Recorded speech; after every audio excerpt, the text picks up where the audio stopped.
Saviez-vous que la première femme présidente de la République dans l'histoire du monde était argentine? Eh oui, Isabel Martínez de Perón avait été élue vice-présidente de son mari, le personnage le plus célèbre de l'histoire de l'Argentine, Juan Domingo Perón, en 1973. Puis à la mort de celui-ci, en 1974, elle est devenue présidente de l'Argentine.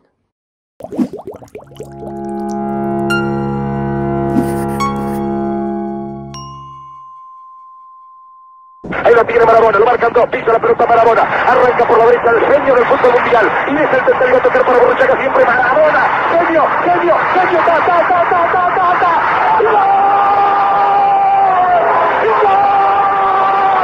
¡Maradona!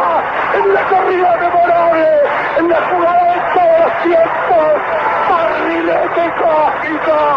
Je ne pouvais pas commencer cette vidéo sans un hommage au dieu de l'Argentine, au plus grand footballeur de tous les temps, Diego Maradona, mort ce mercredi à l'âge de 60 ans, et qui avait inscrit ce but contre l'Angleterre en quart de finale de la Coupe du Monde 1986, la deuxième remportée par l'Argentine.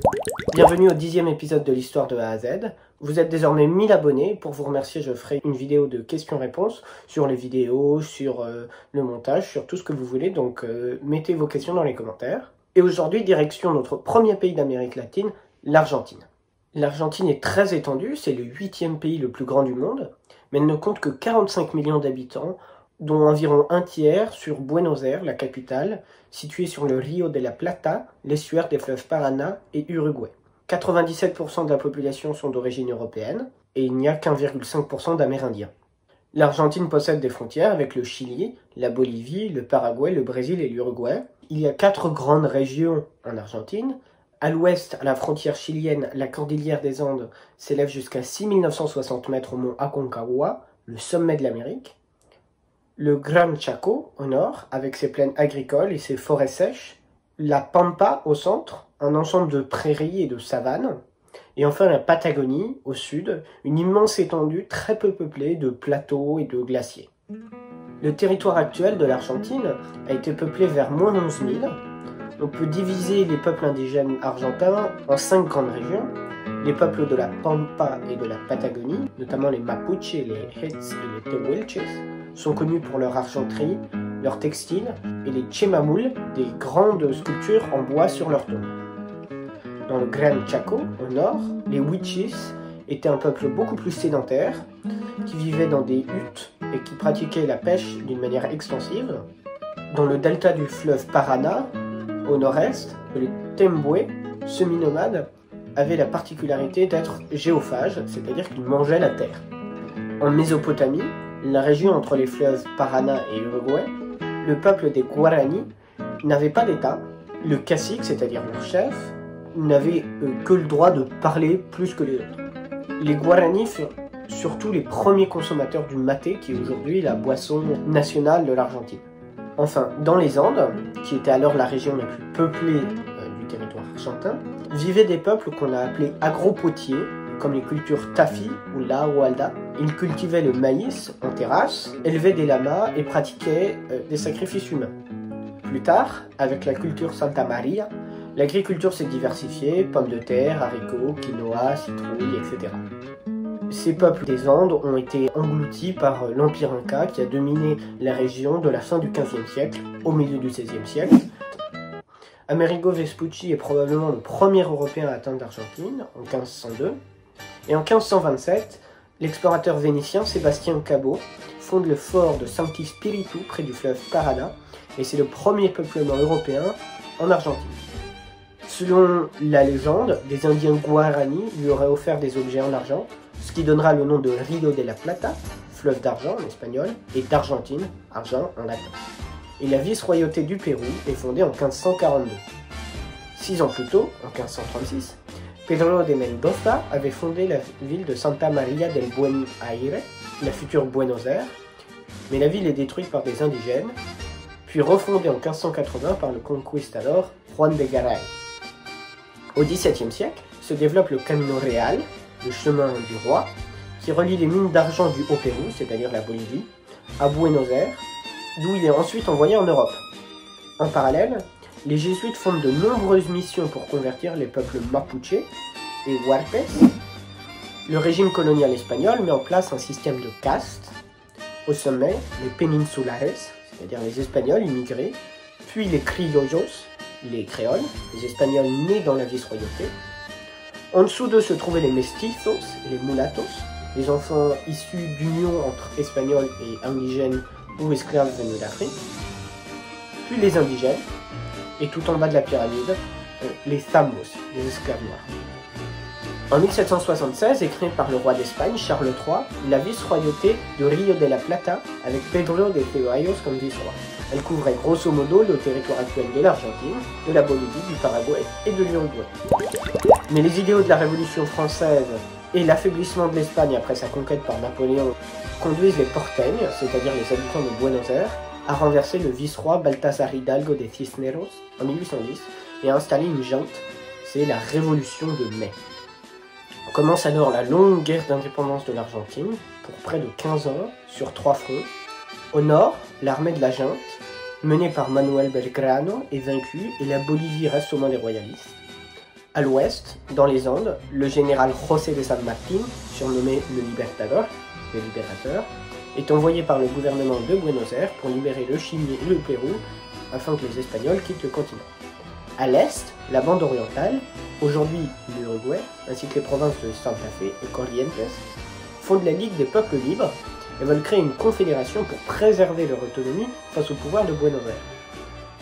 Mais Buenos Aires et les provinces à l'intérieur des terres veulent un gouvernement centralisé et déclarent leur indépendance de l'Espagne en 1816 au congrès des Tucumán.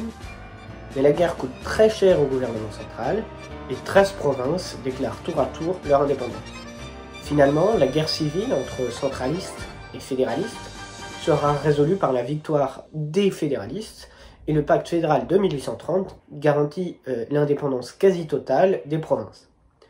Mais dans les faits, Buenos Aires ayant été à peu près la seule ville et la seule province épargnée par les conflits, elle connaît une grande prospérité et son gouverneur, Juan Manuel de Rosas, gouverne la Confédération argentine d'une main de maître pendant plus de 20 ans avec son organisation parapolicière, la Mazorca.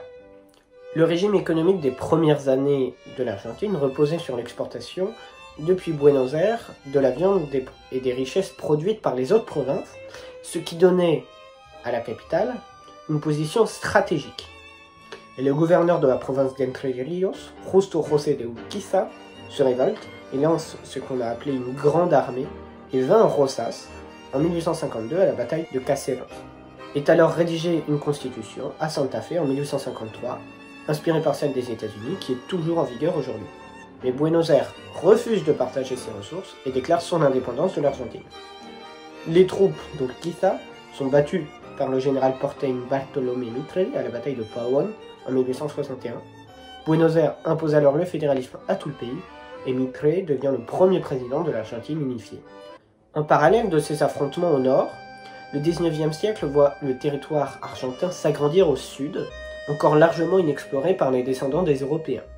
L'ambition était de peupler la Patagonie de bovins et d'ovins pour produire plus de viande. La loi d'immigration de 1876 offre des terres gratuites aux colons européens. Mais ces lois conduisent surtout à créer d'immenses propriétés de millions d'hectares dans les mains de quelques propriétaires terriens. Et pour protéger ces terres des malones, les raids par les Indiens Mapuche, le ministre de la guerre, Adolfo Alsina, fait construire un fossé de 374 km de long de 1876 à 1877. Julio Argentino Roca le remplace, modernise l'armée et lance la campagne du désert de 1878 à 1879 avec 6000 soldats contre les seulement 20 000 Indiens qui vivaient encore en Patagonie. Beaucoup seront exterminés et les enfants, souvent séparés de leurs parents et envoyés dans des familles blanches de Buenos Aires pour apprendre la civilisation. 1880 est souvent considéré comme l'année zéro pour l'État argentin. Une armée nationale est créée, ainsi qu'une monnaie nationale, le peso, en 1881. Commence alors ce qu'on a appelé la République conservatrice, le pouvoir restant aux mains d'une oligarchie avec une forte fraude électorale de 1880 à 1916, écrasant notamment une tentative de révolution en 1890 faisant plus de 150 morts. Mais la République conservatrice est surtout une période d'essor économique et d'industrialisation pour l'Argentine. Le modèle agro-exportateur se développe avec la combinaison de 4 facteurs: la guerre contre les Indiens qui a étendu le territoire, l'arrivée du chemin de fer, le réseau passe de 3000 à 35 000 km en quelques années, la construction de grillages autour des champs, et surtout l'immigration, principalement italienne et espagnole, puisque la population argentine passe de 2 à 8 millions d'habitants en 45 ans. Avec la hausse de la valeur de la laine et l'invention du réfrigérateur qui permet de conserver plus longtemps la viande exportée, l'Argentine fait alors son entrée dans les 10 premières puissances économiques mondiales. Et c'est à cette époque que les grandes avenues de Buenos Aires sont construites dans un style inspiré par le Paris d'Haussmann. Le tango devient également à la mode dans les salons de la capitale. En 1912, la loi Sáenz-Peña accorde le suffrage universel à tous les hommes et l'élection du radical Hipólito Yrigoyen comme président en 1916 marque la fin de la République conservatrice. L'Argentine est alors frappée de plein fouet par une crise économique conséquence de la Première Guerre mondiale, puisque son économie vivait des exportations vers l'Europe. Yrigoyen lance des réformes sociales et économiques, il encadre les loyers ruraux, rend le repos dominical obligatoire, il lance un plan de la terre et du pétrole avec la création en 1922 de YPF, l'entreprise publique d'hydrocarbures, mais son bilan reste entaché par la semaine tragique en janvier 1919, lorsque des grèves ouvrières sont réprimées dans le sang par l'armée aidée de milices d'extrême droite, engendrant plus de 700 morts. Puis à partir de 1920, c'est l'épisode de la Patagonie rebelle. Les ouvriers agricoles, qui travaillaient souvent 14 à 16 heures par jour, font grève et sont réprimés par l'armée pendant plus de 13 mois, faisant plus de 1500 morts. Le 6 septembre 1930, survient le premier coup d'État de l'histoire de l'Argentine. Le général José Félix Uriburu renverse Yrigoyen et ouvre ce que les historiens ont appelé la décennie infâme, marquée par la Concordancia, un cartel des partis de droite, sous le général Agustín Pedro Justo. La décennie infâme soutient l'industrie chimique, textile et du caoutchouc, et les effets de la crise économique de 1929, combinés à cette rapide industrialisation, conduisent à un fort exode rural, et les populations venues des campagnes s'entassent dans des bidonvilles appelés villas miserias. L'Argentine connaît un nouveau coup d'État militaire en 1943. Elle reste neutre durant la Seconde Guerre mondiale jusqu'en mars 1945. Le nouveau ministre du Travail et de la Guerre, puis vice-président, le colonel Juan Domingo Perón, passe des réformes sociales, créant notamment les congés payés. Mais son mépris de la démocratie le rend détesté des classes moyennes. Le 19 septembre 1945, 200 000 personnes participent à la marche pour la Constitution et la liberté contre Perón, qui est arrêté le 12 octobre. Et lors du jour de la loyauté, le 17 octobre, des milliers d'ouvriers exigent et obtiennent sa libération. L'année suivante, en 1946, l'ensemble des partis, des communistes jusqu'aux conservateurs, forment une union démocratique sous l'impulsion de l'ambassadeur américain à Buenos Aires, Stroh Brayden. Mais Perón réussit quand même à être élu président avec le soutien de l'armée et de l'Église. Il crée une doctrine justicialiste, ni communiste ni capitaliste, qui repose sur 3 piliers: la souveraineté politique, l'indépendance économique et la justice sociale. Il mène une politique d'industrialisation par substitution des importations, développe l'école, rend l'université gratuite, etc. Sous l'impulsion de son épouse, Eva Duarte de Perón, il accorde le droit de vote aux femmes en 1947 et garantit l'égalité civile entre les sexes. En plus du culte de la personnalité de Juan, Eva Perón devient une figure incontournable, s'occupant des pauvres avec la fondation Eva Perón qui construit des écoles, des hôpitaux, offre des vacances aux enfants, etc. Elle devait devenir vice-présidente pour le 2e mandat de son mari, mais elle meurt en 1952. Elle est alors élevée quasiment en chef spirituel de la nation, en nouvelle vierge, ce qui augmente les tensions entre l'Église et Perón. Ce dernier légalise le divorce, ce qui lui fait définitivement perdre le soutien de l'Église, qui organise alors une immense manifestation anti-Perón le 11 juin 1955. 5 jours plus tard, des avions bombardent la Plaza de Mayo et la Casa Rosada, la résidence présidentielle, cherchant à tuer Perón. Plus de 300 personnes périront, mais pas le président. Et le 31 août, Perón répond par son fameux discours du 5 pour 1.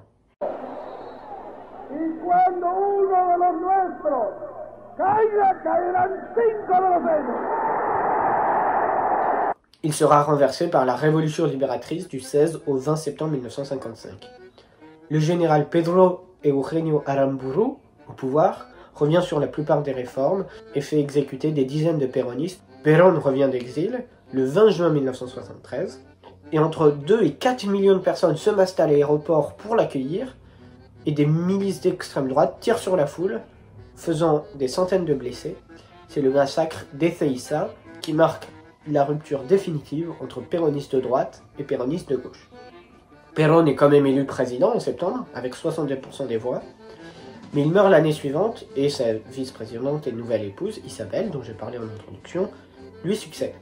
Elle est elle-même renversée par un coup d'État en 1976 qui installe une dictature militaire pratiquant ce qu'on a appelé la guerre sale au nom de l'anticommunisme, causant plus de 30 000 morts et 1 200 000 exilés. Les services secrets procèdent à des disparitions forcées, des vols de la mort, c'est-à-dire que des opposants sont jetés depuis des avions, ou le vol et la disparition de bébés d'opposants. Les grands-mères de ces bébés manifesteront tous les jeudis pendant des années sur la Plaza de Mayo, et elles attireront notamment l'attention du monde entier pendant la Coupe du Monde de football de 1978, d'ailleurs remportée à domicile par l'Argentine. Le 2 avril 1982, la marine argentine envahit les îles Malouines, occupées par le Royaume-Uni, avant d'être repoussée par les sous-marins et les forces spéciales britanniques, envoyées par Margaret Thatcher. L'Argentine abandonne 2 mois et demi plus tard, et cela va précipiter la chute de la dictature. Depuis 1983, l'Argentine est redevenue une démocratie, même si elle est aujourd'hui l'un des pays les plus riches d'Amérique latine, seulement derrière l'Uruguay et le Chili. Elle est traversée par de nombreuses crises économiques. En 1984, une crise des dettes cause une inflation de près de 700%. Les réformes très libérales de Carlos Menem, sous l'influence du consensus de Washington dans les années 1990, engendrent une hausse très importante des inégalités et de la pauvreté. Une nouvelle crise de 1999 à 2002 entraîne une intervention jugée humiliante par le FMI et le retour des péronistes de gauche au pouvoir avec l'élection de Néstor Kirchner. Et depuis 2015, l'inflation et la pauvreté ont explosé, près de 50% des enfants argentins vivent sous le seuil de pauvreté. Voilà, c'est tout pour aujourd'hui, j'espère que ça vous a plu. Je suis très vite de retour avec donc une vidéo de questions-réponses. Posez bien vos questions dans les commentaires et avec une vidéo d'actualité brûlante puisque notre prochain pays sera l'Arménie.